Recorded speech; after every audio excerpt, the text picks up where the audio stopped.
Hi hello ನಮಸ್ಕಾರ ಎಲ್ರಿಗೂ welcome back to my YouTube channel. ನಾನು ನಿಮ್ಮ ಭವ್ಯ. ನಾನಿವತ್ತು ಉತ್ತರ ಕರ್ನಾಟಕದ ಫೇಮಸ್ ರೆಸಿಪಿ ಆಗಿರುವಂಥ ಬದನೆಕಾಯಿ ಎಣ್ಣೆಗಾಯಿ ರೆಸಿಪಿನ ಯಾವ ರೀತಿಯಾಗಿ ಮಾಡೋದು ಅಂತ ಹೇಳಿ ತೋರಿಸ್ಕೊಡ್ತಾ ಇದ್ದೀನಿ. ತುಂಬ ಈಸಿನೇ, ಫಸ್ಟ್ ಟೈಮ್ ಮಾಡೋರಿಗೆ ಸ್ವಲ್ಪ ಅನಿಸುತ್ತೆ ಅಷ್ಟೇ, ಬಟ್ ಈ ರೆಸಿಪಿ ತುಂಬಾ ಸಿಂಪಲ್ ಆಗಿ ಈಸಿಯಾಗಿ ಬೇಗ ಆಗೋಗ್ಬಿಡುತ್ತೆ. ಬನ್ನಿ ಯಾವ ರೀತಿಯಾಗಿ ಮಾಡೋಣ ಅಂಥೇಳಿ. ನಾನಿಲ್ಲಿ ಬಿಳಿ ಬದನೆಕಾಯಿನ ತೊಗೊಂಡಿದ್ದೀನಿ. ಇದನ್ನು ಯಾವ ಬದನೆಕಾಯಲ್ಲೂ ಬೇಕಾದರೂ ಮಾಡ್ಕೋಬೋದು. ಸ್ವಲ್ಪ ಕಪ್ಪಗೆ ಬರುತ್ತೆ ನೋಡಿ, ಅದರಿಂದ ಬೇಕಾದರೂ ಮಾಡ್ಕೋಬೋದು. ಬಟ್ ಈ ಥರ ಗುಂಡು ಬದನೆಕಾಯಲ್ಲಿ ಮಾಡ್ಕೊಂಡ್ರೆ ಟೇಸ್ಟ್ ಜಾಸ್ತಿ ಇರುತ್ತೆ. ಅದರಲ್ಲಿ ಈ ಥರ ಸಣ್ಣ ಸಣ್ಣ ಬದನೆಕಾಯಿ ಬರುತ್ತೆ ನೋಡಿ, ಅದನ್ನು ಸೆಲೆಕ್ಟ್ ಮಾಡಿ ತೊಗೊಂಡ್ರೆ ಬೇಗನೂ ಬೆಂದ್ಕೊಳ್ಳುತ್ತೆ, ಹಾಗೆ ಟೇಸ್ಟ್ ಕೂಡ ತುಂಬ ಚೆನ್ನಾಗಿರುತ್ತೆ. ಹಾಗೆ ಈ ವಿಡಿಯೋನ ಎಲ್ಲೂ ಸ್ಕಿಪ್ ಮಾಡೋದಕ್ಕೆ ಹೋಗಬೇಡಿ, ಪೂರ್ತಿಯಾಗಿ ನೋಡಿ. ಆಗ ನಿಮಗೆ ಈ ರೆಸಿಪಿ ಏನು ಅಂತ ಹೇಳಿ ಎಲ್ಲನೂ ನಿಮಗೆ ಡೀಟೇಲಾಗಿ ಅರ್ಥ ಆಗುತ್ತೆ. ಹೊಸದಾಗಿ ಏನಾದರೂ ನನ್ನ ಚಾನಲ್ನ ನೋಡ್ತಾ ಇದ್ದರೆ ಪ್ಲೀಸ್ ಬೇಗ ಹೋಗಿ ಸಬ್ಸ್ಕ್ರೈಬ್ ಮಾಡಿಕೊಂಡು ನೆಕ್ಸ್ಟ್ ವೀಡಿಯೋನ ನೋಡಿ. ಹಾಗೆ ಈ ವಿಡಿಯೋ ಏನಾದರೂ ಇಷ್ಟ ಆಯಿತು ಅಂದರೆ ರೆಸಿಪಿ ಏನಾದರೂ ಲೈಕ್ ಕೊಡೋದನ್ನು ಮಾತ್ರ ಮರಿಬೇಡಿ. ಬನ್ನಿ ವಿಡಿಯೋನ ಶುರು ಮಾಡೋಣ. ನಾನಿಲ್ಲಿ ಫಸ್ಟಿಗೆ ಬದನೆಕಾಯಿಗಳನ್ನೆಲ್ಲ ಚೆನ್ನಾಗಿ ತೊಳ್ಕೊಂಡು ಈ ರೀತಿಯಾಗಿ ಕಟ್ ಮಾಡಿ ಇಟ್ಕೊತಾ ಇದ್ದೀನಿ, ನೀರಲ್ಲಿ ಹಾಕಿ ಇಟ್ಕೊತಾ ಇದ್ದೀನಿ. ಈ ಥರ 4 ಭಾಗ ಆಗೋ ರೀತಿಯಲ್ಲಿ ಕಟ್ ಮಾಡಿ ನೀರಲ್ಲಿ ಇಟ್ಕೊತಾ ಇದ್ದೀನಿ. ಹೊರಗಿಟ್ರೆ ಅದು ಕಲರ್ ಚೇಂಜ್ ಆಗಿಬಿಡುತ್ತೆ, ಹಾಗಾಗಿ ನೀರಲ್ಲಿ ಹಾಕಿ ಇಟ್ಕೊತಾ ಇದ್ದೀನಿ. ತೊಟ್ಟು ಸ್ವಲ್ಪ ಜಾಸ್ತಿ ಉದ್ದ ಇತ್ತು ಅಂದರೆ ಅದನ್ನು ಕೂಡ ಸ್ವಲ್ಪ ಕಟ್ ಮಾಡಿಕೊಂಡು ಈ ರೀತಿಯಾಗಿ 4 ಭಾಗಗಳ ರೀತಿಯಾಗಿ ಕಟ್ ಮಾಡಿ ನೀರಲ್ಲಿ ಹಾಕಿ ಸೈಡಿಗೆ ಎತ್ತಿಟ್ಕೊತಾ ಇದ್ದೀನಿ. ನೆಕ್ಸ್ಟಿಗೆ ಒಂದು ಪ್ಯಾನ್ ತೊಗೊಂಡು ಅದಕ್ಕೆ ಒಂದು ಸಣ್ಣ ಕಪ್ಪಲ್ಲಿ ಅಳತೆ ತೊಗೊಂಡು ಅದರಲ್ಲಿ 1 ಕಪ್ಪು ಕಡಲೆ ಬೀಜನ ಫ್ರೈ ಮಾಡ್ಕೊತಾ ಇದ್ದೀನಿ. ಮೀಡಿಯಮ್ ಫ್ಲೇಮಲ್ಲಿ ಇಟ್ಕೊಂಡು ಸ್ವಲ್ಪ ಈ ಥರ ಕಲರ್ ಚೇಂಜ್ ಆಗೋವರೆಗೂ ಹುರ್ಕೊಂಡು ಅದು ಕೂಡ ತಣ್ಣಗಾಗೋದಕ್ಕೆ ಸೈಡಿಗೆ ಇಟ್ಕೊತಾ ಇದ್ದೀನಿ, ಯಾಕಂದರೆ ನೆಕ್ಸ್ಟ್ ಅದನ್ನು ಸಿಪ್ಪೆ ತೆಕ್ಕೋಬೇಕು.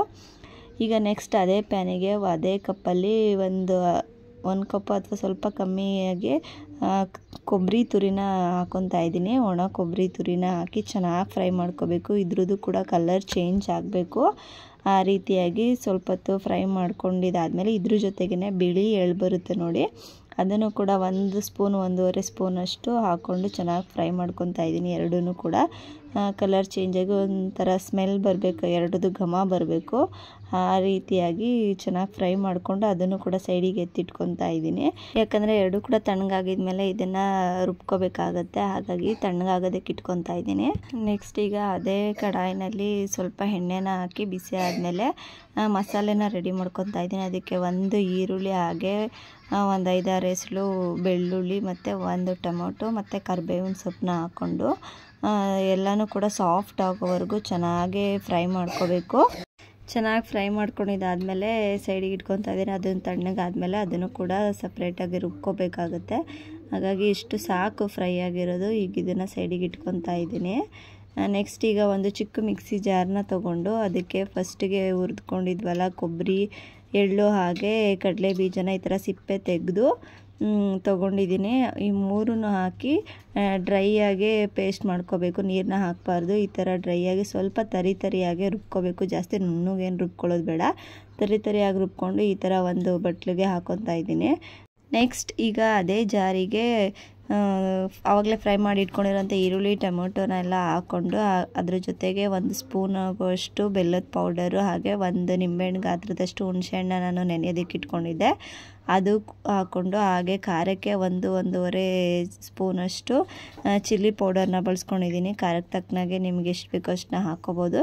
ಚಿಲ್ಲಿ ಪೌಡರು, ಸ್ವಲ್ಪ ಧನಿಯಾ ಪೌಡರು 1 ಸ್ಪೂನಷ್ಟು, ಹಾಗೆ 1 ಸ್ಪೂನಷ್ಟು ಗರಂ ಮಸಾಲ ಮತ್ತು ಅರಿಶಿನದ ಪೌಡರು, ಇದಿಷ್ಟನ್ನು ಹಾಕ್ಕೊಂಡು ಚೆನ್ನಾಗಿ ನುಣ್ಣಗೆ ಪೇಸ್ಟ್ ಮಾಡ್ಕೋಬೇಕು. ಸ್ವಲ್ಪ ನೀರನ್ನ ಹಾಕ್ಕೋಬೇಕು, ಜಾಸ್ತಿ ತೆಳ್ಳಗೆ ರುಬ್ಕೋಬಾರ್ದು. ಸ್ವಲ್ಪ ನೀರು ಹಾಕ್ಕೊಂಡು ಚೆನ್ನಾಗಿ ನೈಸಿಗೆ ರುಬ್ಕೋಬೇಕು. ನೋಡ್ತಾ ಇರ್ಬೋದು ಈ ರೀತಿಯಾಗಿದೆ. ಈಗ ಇದನ್ನು ಏನು ಮಾಡೋದು ಅಂದರೆ, ಆಗಲೇ ರುಬ್ಕೊಂಡಿದ್ವಿ ನೋಡಿ ಕಡಲೆಕಾಯಿ ಬೀಜದ ಪೇಸ್ಟ್, ಅದಕ್ಕೆ ಸ್ವಲ್ಪ ಹಾಕ್ಕೊಂಡು 1 ಸ್ಪೂನಿಂದ ಚೆನ್ನಾಗಿ ಮಿಕ್ಸ್ ಮಾಡ್ಕೋಬೇಕು. ಇದು ಕೂಡ ತೆಳುವಾಗಿ ಮಾಡ್ಕೋಬಾರ್ದು, ಸ್ವಲ್ಪ ಗಟ್ಟಿಯಾಗೆ ನೋಡಿಕೊಂಡು ಸ್ವಲ್ಪ ಹಾಕ್ಕೊಂಡು ಗಟ್ಟಿಯಾಗಿ ಮಿಕ್ಸ್ ಮಾಡ್ಕೋಬೇಕು. ಯಾಕಂದರೆ ಈ ಒಂದು ಪೇಸ್ಟನ್ನ ನಾವು ಆ ಬದನೆಕಾಯಿ ಒಳಗಡೆ ತುಂಬ್ತಾ ಇರೋದ್ರಿಂದ ಸ್ವಲ್ಪ ಗಟ್ಟಿಯಾಗಿದ್ರೇ ಚೆನ್ನಾಗಿರುತ್ತೆ, ಜಾಸ್ತಿ ತೆಳುಗೇನು ಬೇಡ. ಇಲ್ಲಿ ನೋಡ್ತಾ ಇರ್ಬೋದು ನೀವು, ಈ ಒಂದು ಹದವಾಗಿ ಕಲಿಸ್ಕೊಂಡ್ರೆ ಸಾಕಾಗುತ್ತೆ. ಈ ಒಂದು ಕನ್ಸಿಸ್ಟೆನ್ಸಿಲಿದ್ದರೆ ಸಾಕು. ಚೆನ್ನಾಗಿ ಮಿಕ್ಸ್ ಮಾಡ್ಕೊಂಡಿದ್ದಾದಮೇಲೆ ಈಗ ಫಸ್ಟಿಗೆ ನಾವು ಕ್ಲೀನ್ ಮಾಡಿ ಕಟ್ ಮಾಡಿ ಇಟ್ಕೊಂಡಿರೋಂಥ ಬದನೆಕಾಯಿನ ತೊಗೊಂಡು ಈಗ ಅದ್ರ ಒಳಗಡೆಗೆ ನಿಧಾನಕ್ಕೆ ಈ ಮಸಾಲೆನೆಲ್ಲ ತುಂಬ್ಕೋಬೇಕಾಗುತ್ತೆ. ಒಂದೊಂದಕ್ಕೆ ಈ ರೀತಿಯಾಗಿ ಎಲ್ಲ ಕಡೆನೂ ಕೂಡ ನೀಟಾಗಿ ಮಸಾಲೆನ ತುಂಬಿಕೊಂಡು ಇಟ್ಕೊತಾ ಇದ್ದೀನಿ.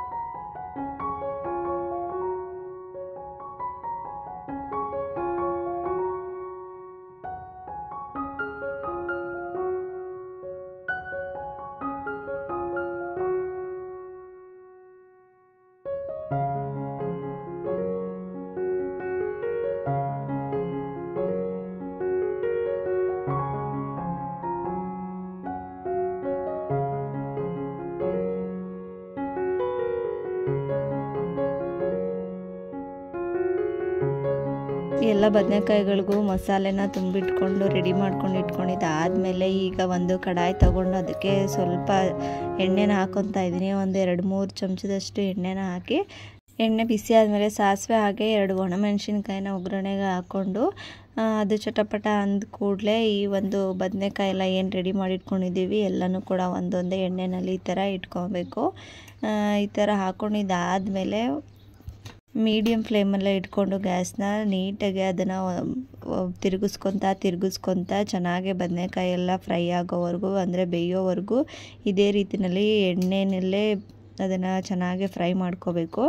ಅಥವಾ ಲಿಡ್ನ ಕ್ಲೋಸ್ ಮಾಡಿ ಕೂಡ ಪದೇ ಪದೇ ತೆಗೆದು ಅದನ್ನು ತಿರುಗಿಸಿ ಈ ಥರ ಚೆನ್ನಾಗಿ ಎಣ್ಣೆನಲ್ಲೇ ಅದು ಬದನೆಕಾಯಿ ಎಲ್ಲ ನೀಟಾಗಿ ಬೆಂದ್ಕೊಳ್ಳೋವರೆಗೂ ಈ ಥರ ಬೇಯಿಸ್ಕೋಬೇಕಾಗತ್ತೆ. ನೋಡ್ತಾ ಇರ್ಬೋದು ಯಾವ ರೀತಿಯಾಗಿ ಕಲರ್ ಎಲ್ಲ ಚೇಂಜ್ ಆಗಿದೆ ಬದನೆಕಾಯಿದು ಅಂತೇಳಿ. ಆಲ್ಮೋಸ್ಟ್ ಅಲ್ಲಿ ಬೆಂದಿದೆ. ಈಗ ನೋಡ್ತಾ ಇರ್ಬೋದು ಇನ್ನೊಂದು 20% ಬೇಯಿಸ್ಕೋಬೇಕು ಅಷ್ಟೇ. ಈಗ ನೋಡ್ತಾ ಇರ್ಬೋದು ನೀಟಾಗಿ ಎಲ್ಲನೂ ಕೂಡ ಬದನೆಕಾಯಿ ಎಲ್ಲ ಬೆಂದಿದೆ. ಈ ಟೈಮಲ್ಲಿ ನಾನು ಉಳಿದಿರೋಂಥ ಮಸಾಲೆ ಏನಿತ್ತು ನೋಡಿ ನಾವು ರುಬ್ಕೊಂಡಿದ್ದು ಆ ಮಸಾಲೆನ ಹಾಕ್ಕೊತಾ ಇದ್ದೀನಿ. ಆ ಮಸಾಲೆ ಎಲ್ಲ ಹಾಕ್ಕೊಂಡಿದ್ದಾದಮೇಲೆ ಅದಕ್ಕೆ ಎಷ್ಟು ಬೇಕು ನೋಡಿಕೊಂಡು ನೀರನ್ನ ಕೂಡ ಸ್ವಲ್ಪ ಈ ಟೈಮಲ್ಲಿ ಆ್ಯಡ್ ಮಾಡ್ಕೋಬೇಕು. ಜಾಸ್ತಿ ನೀರು ಹಾಕ್ಕೊಬಿಟ್ರೆ ಇದು ತೆಳುಗಾಗ್ಬಿಡುತ್ತೆ ಗ್ರೇವಿ.